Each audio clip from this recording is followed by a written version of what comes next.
hari ini customerku request minta bucket snack tapi yang warna kuning. Akhirnya aku dapat ide, kan aku kemarin stok ya. Nah, warna kuning itu cuma ada coklatos sama si wafer, tapi kalau wafer kan nanti dapatnya sedikit gitu kan, jadinya aku kasih coklatos. Nah, si coklatos ini aku kasih di tusuk sate. Kenapa aku nggak pernah pakai kardus? Karena menurutku kardus itu bukan styleku itu pakainya tusuk sate sama pakai gabus kan, jadinya nanti buketnya agak berisi. Kalau pakai kardus itu nanti kelihatan gepeng banget gitu kan, jadi aku nggak suka gitu. Nah, akhirnya aku lapisin pakai tusuk sate, terus jadi tuh COD nya nanti sore ya. Aku tadi malam kan rencananya mau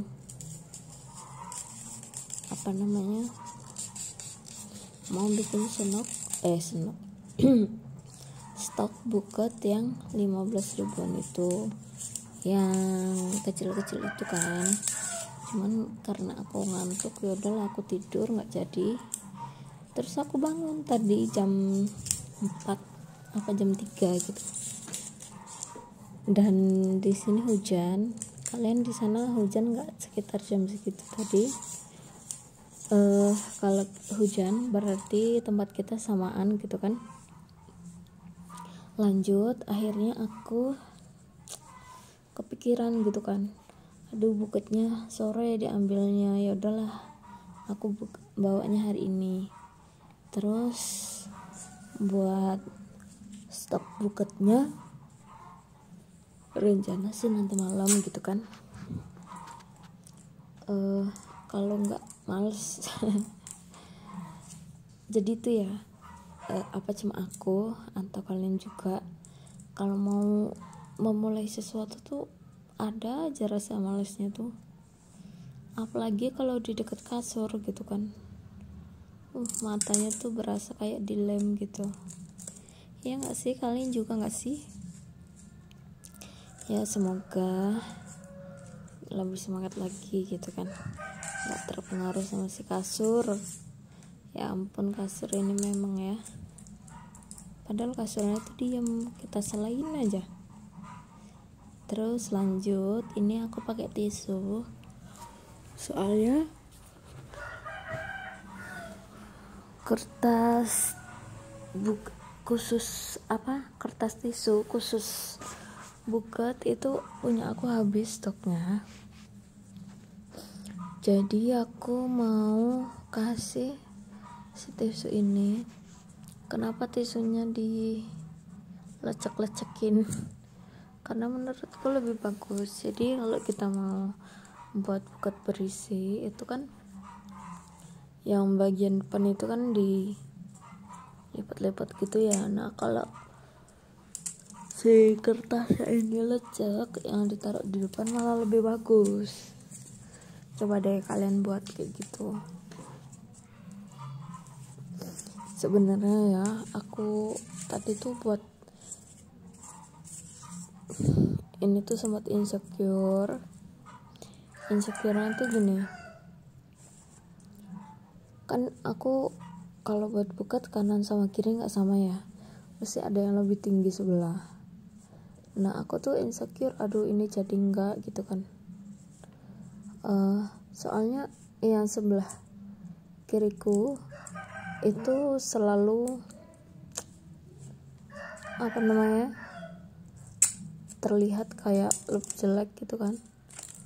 Terus aku sempet diam sejenak, aku berhenti, terus aku mantepin hati aku lagi kalau aku bisa buat buket kayak gitu. Akhirnya aku susun lagi, aku buat lagi. Jadi tuh ya, kalau buat sesuatu karya seni itu jangan sampai pikiran kita tuh mikirin hal yang lain. Jadi kalau buat karya seni itu, kalau aku itu pikirannya harus lost gitu, harus ya nggak mikir apa-apa gitu kan, bukan fokus juga, jadi tuh kayak orang nggak mikir apa-apa gitu pas membuat kayak gini ya. Jadi nanti hasilnya bagus. Tapi kalau kita lagi membuat karya seni, pikirannya itu mikirin jajan atau mikirin jalan-jalan atau mikirin apa gitu kan, itu biasanya hasilnya jelek kalau aku. Jadi tips juga buat kalian, kalau buat karya seni itu lebih baik suasananya itu hening. Misalkan ada suara-suara, ya suaranya itu nggak terlalu kencang gitu kan, ya bisa buat kalian fokus aja lah gitu, konsentrasi kayak gitu.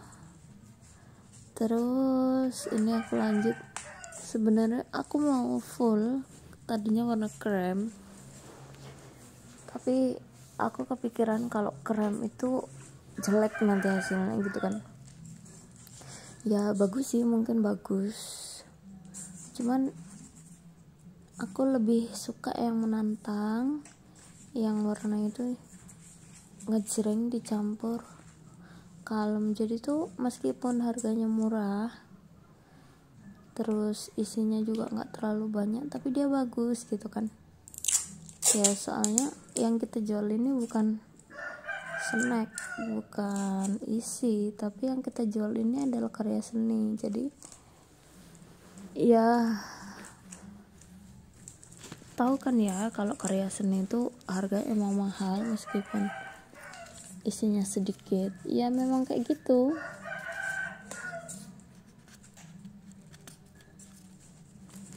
Memang karya seni itu kayak gitu sayang. Jadi yang dibuat itu dengan kreativitas yang sangat tinggi. Sebenarnya tuh aku itu ya jual parcel terus hantaran juga, tapi lagi-lagi rasa malesku tuh menyerangku berkali-kali, akhirnya aku gak buat. Kalau rasa males itu nyerang, itu biasanya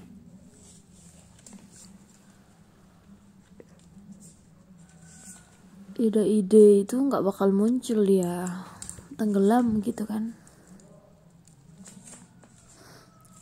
Nah di sini aku tadi mulai ngerasa, aduh jadi nggak ya kayak gitu, hasilnya jelek gak ya gitu.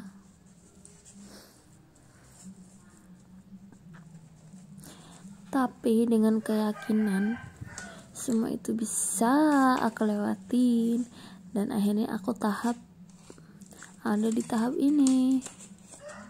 Jadi buat kalian yang masih ragu, itu berhenti sejenak, terus kalian mantepin lagi. Kalian yakin kalau kalian bisa, oke?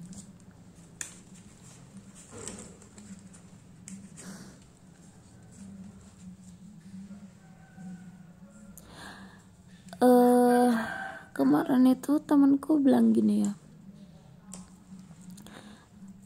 orang jualan buket itu untungnya banyak ya, kata dia. Kalau dibilang banyak sih ya enggak, soalnya kadang jualan buket itu ada ruginya juga. Ruginya tuh gini, misal nggak sesuai sama permintaan klien, atau misal harga bahan bakunya tuh yang tinggi, ternyata buket kita itu masih harga yang segitu kayak gitu, atau pas desainnya itu susah tapi kita diharuskan pakai harga yang rendah, sebenarnya kita juga rugi. Jadi mungkin orang awam itu kalau mandang karya seni ala cuma kayak gitu aja harganya mahal gitu, padahal dia buat aja belum tentu bisa lebih bagus dari tempat kita gitu. Jadi buat kalian-kalian yang suka banget nyepelein karya seni, tolong mending kalian buat buket sendiri aja, nggak usah beli, daripada kalian beli nawar-nawar ya kan, udah capek lagi mulut kalian itu, ditambah lagi kalian emosi darah tinggi pula nanti kan. Ya udah, kalian buat sendiri aja. Kalau kalian mau dibuatin orang, ya kalian harus tahu resikonya. Kalau harganya itu harus sepadan dengan apa yang dia buat. Gitu sayang.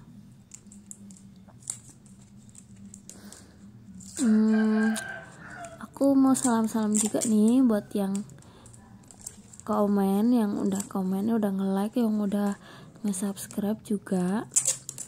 Thanks banget. Oke. Udah ngedukung aku, dan komen-komennya kalian juga makasih. Aku nggak bisa balas satu-satu. Semoga kalian juga sukses selalu ya.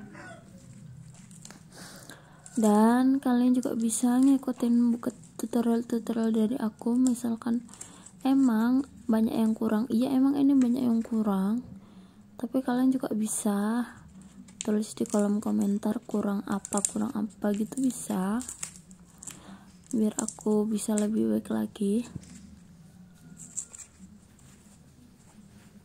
Nah, udah di tahap ini aku tuh udah seneng banget gitu kan, akhirnya buketnya jadi dong. Aku nggak nyangka bisa buat buket. Sebenarnya semakin orang profesional, semakin dia ragu dengan kemampuan dia. Kenapa? Karena semakin akan dia belajar memperbaiki lagi. Itulah kenapa kadang orang-orang yang profesional itu susah dimengerti, karena memang jalan pikiran mereka itu ke depan, jauh banget, jauh ke depan kan. Dan kadang mereka bilang nggak bisa apa-apa. Ya memang mereka ngerasa selalu ada yang kurang hasilnya mereka, padahal menurut orang awam itu udah bagus. Ya gimana ya, ibarat orang Jawa bilang, kamu bisa memandang seorang lebih baik dari kamu, padahal kamu gak tahu orang sesulit apa yang dialami orang itu gitu. Ya kayak gitulah intinya. Makasih udah lihat tutorial dari aku, udah ngedengerin celotehanku yang gak jelas ini. Kalau kalian bosan sama celotehanku yang gak jelas ini, boleh dimatiin aja speakernya. Aku emang sengaja ya gak masang lagu-lagu, soalnya aku males banget ngedownload lagu-lagu, nanti kena copyright kan, jadi kesel. Jadi kalau kalian mau lagu-lagu, anggap aja ini videonya ada lagunya ya. Oke, ini udah mau selesai. Ini tinggal aku kasih pita. Nanti buket yang satunya itu aku skip ya, nggak aku buatin lagi, soalnya cara buatnya itu sama persis banget sama kayak gini kan. Nah,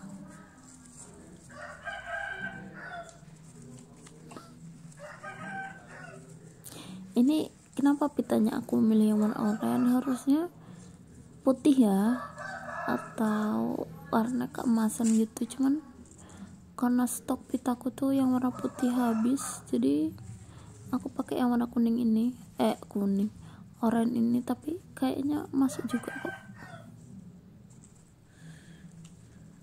Nah, oke. Nggak lupa di sudut-sudutnya aku potong-potong. Nah, dan ini deh hasilnya. Aduh, kecerahan nggak sih? Maaf ya. Jeng jeng, udah jadi deh. Selamat mencoba.